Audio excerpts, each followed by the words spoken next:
నేను మదురైలో ఉన్నాను. ఏంటి విశేషం అంటే మీనాక్షి అమ్మవారి తిరుకల్యాణం కదా, అది చూసేదానికనేసి వెళ్తున్నాము నేను రాజుబాబు. చూడండి చేతిలో ఉన్నది మదురై మల్లి. చాలా చాలా చాలా మదురైకి ఫేమస్ ఆ మల్లె.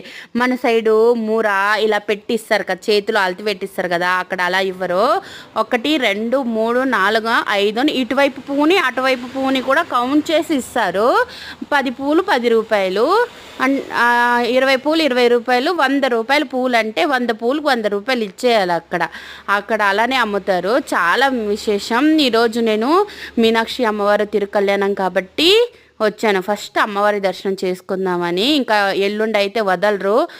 అంతా ఎల్ల కొట్టి జనాలు అక్కడ ఉంటారు. మనం అసలు అడుగు కూడా పెట్టలేం మదురైలో. అలుగర్ ఆతులో దిగో ఆతులో ఎరింగి వరువారు.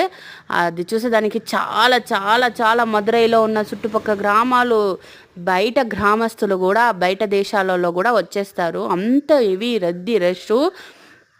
ఆయన ఆతులకు దిగి కుదుర మీద ఏరి వరది పాకరదికి 2 కన్నా సాలలు, నిజంగా సరిపోదు. అంత అంత అంత అంత ఫేమస్. మీరు చూడండి, నేను ఆ గుడి ముందున్న గుడి ఇంకా ఆల్ట్రేషన్ ఫైన్సింగ్ అంతా జరుగుతూ ఉన్నాయి. నాకైతే చాలా బాగా అమ్మవారి దర్శనం జరిగింది. లోపలికి మొబైల్ ఫోన్ అలౌడ్ లేదు. ఇప్పటికే చెమటలు కారిపోతున్నాయి. ఎండలండి బాబు, ఏ ఎండలు తట్టుకోలేకపోతుంది ఒళ్ళు. అసలు బాడీ ఈ మంట, ఎండ, షగ, చెమటలు కారిపోతున్నాయి.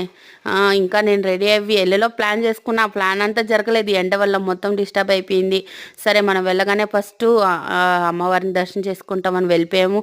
బ్యాగ్లు అవి లాకర్లో పెట్టి ఇంకా అమ్మవారిని దర్శనం చేసుకుని చాలా హ్యాపీ అయింది. ఏం కొనలేదు, సరే వచ్చేసాం, ఇంకా ట్రిప్ ఉంది కదా చూసుకుంటామని చెప్పి. ఆ మీనాక్షి అమ్మ ఆశీర్వాదం మీకు కూడా ఉండాలని మనసు